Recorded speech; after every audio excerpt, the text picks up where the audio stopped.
Hi everyone, I'm going to show you this pawn ending which looks really simple but it's full of tricks. It's white to play and win, and if you want to set the position up on a board or on your computer, the PGN's in the video description, and once you've had a go, come back and have a look at the solution. At first glance it looks like white can just go over to the queen side, take the pawn and then promote his b pawn, as his king's nearer to the queen side, but this doesn't work and I'll show you why. If we move the kings over, square at a time, so we just head straight for the a6 pawn, but once we take the a6 pawn, the black king can go to c4, and if we play b3 or b4, the king's just going to take it, and if we make a king move, king b3, and the king captures a pawn on the next move and it's drawn. So it's going to take us 5 moves to capture the black pawn on a6, and in those 5 moves black can get his king to c4. So we need to find a way of achieving our objective of capturing a pawn without allowing black to achieve his objective of getting to c4. And I'll just make a note about the geometry of a chessboard here, and that is that the black king can get to c4 in 5 moves from any rank on the h-file. So from his current square he can get there in 5 moves. If he was on h8, 1, 2, 3, 4, 5, and if he was on h1, again 1, 2, 3, 4, 5. It's always going to take 5 moves because he's 5 files away, 1, 2, 3, 4, 5.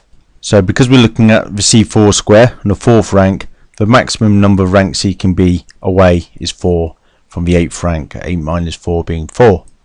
And if the king has no obstruction, if he's on an empty board, he can always travel 5 files and 4 ranks, or even 5 ranks in 5 moves. Now another key feature of this position is that the black pawn is on a6. If the black pawn was on a5, like so, then white could win easily just by going after the pawn. The difference being that when the king captures, he'd be on a square from which he can support the advance of a pawn. Another idea to remember is the idea of the key squares. In this position c4 is a key square for black, as when he gets there he can guarantee the win of the b pawn. But in king and pawn endgames, whenever a pawn moves, the key squares for the kings change as well. Of course after b3 the black king can no longer go to c4, and so his key squares will be c3 or b4, and he'll want to get to one of those two. So if b3 was played, black would go to g4, when he start moving over, king to d3, and then he's threatening to go to c3. If we play b4, king to c3 anyway, and then the king has to let the pawn go.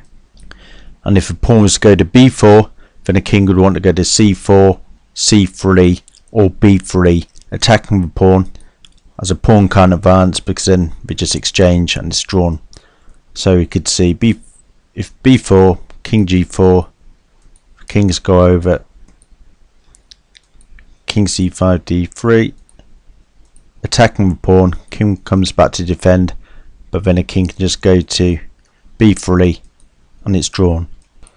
So we need to find a way of slowing the black king down so that we can capture the pawn and not allow him to attack the b pawn. Black can only move his king because if he advances his a pawn, then white can capture, as from a5 he can support the b4 advance. So our first move is to take the opposition with king f5, and this is actually the only move that guarantees the win. So we know we can't move the pawn, and he's got to either play to h4 or h6. And if he goes to h6, the simplest way for us to win is by b4. It's still going to take us 5 moves to take the a6 pawn, and black's king is again only 5 squares away from c4. The problem for black now though is that white's king is in the way. Notice that the white king is on the rank in between the black king and the white pawn. This means that he's going to have to take extra steps to get around the king. For instance, if you played this way, he just can't get past a white king.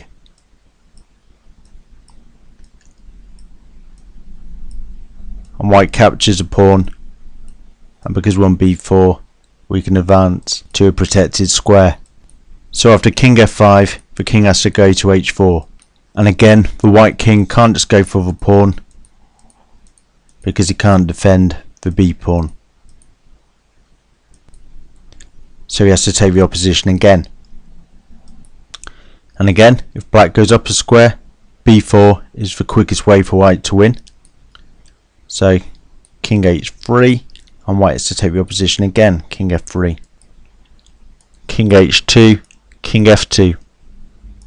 And now if king h1, then we play b4, and the white king is again in between the black king and the pawn, and the black king can't get around the white king in time.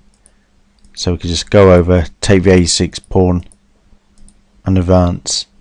So when we get here, black has to play his king to h3, and this is the last test for white. If he plays king f3, he's just repeating the position. If he plays king f1, then king g3, and he's failed to keep black's king at bay. And if he plays king to e3, it's going to take him 5 moves to capture this pawn, and black just comes in this direction. And when we get to b6, go to d3. When he takes, he gets back to that c4 square. So a king move's not going to do it. So how about a pawn move? Well, it's pretty difficult to see, but b4 only draws, because after king g4, we start heading over to the queen side. When king c5 is played, it looks like black can't get to the c4 square, but he has the amazing resource a5. White has to make a pawn move, otherwise black's just going to exchange of pawns and it's a draw. The race to promotion's equal, so that ends in a draw. Although note, if the black king was on f6, then we could have queen to h8 check, force a king out of the way and then win the queen, but we don't. And if white plays b5, a4, king b4, it's a drawn endgame, because after we get to b7, white can't get in front of his pawn. So, and if white takes a pawn, then we've got a drawn endgame. As soon as the king gets to c8, white can't progress. If he plays king a7, he's getting in the way of his pawn. So a6, king b8, a7, king a8, and he's either got to let the pawn go or stalemate. Incredibly, b4 only draws as well. But from this position, white wins by playing b3. Exactly the same idea as before, except now when we get king to c5, black can't play a5.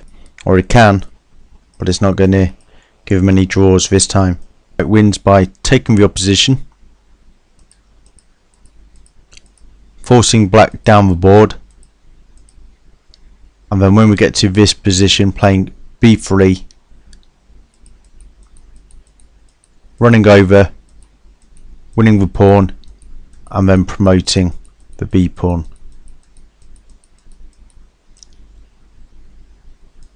So there we go. From what looks a very simple position, we have a very tricky endgame, and one that's easier to draw for black than it is to win for white. So I hope you got something from this video, and if you've got any comments, please leave them below.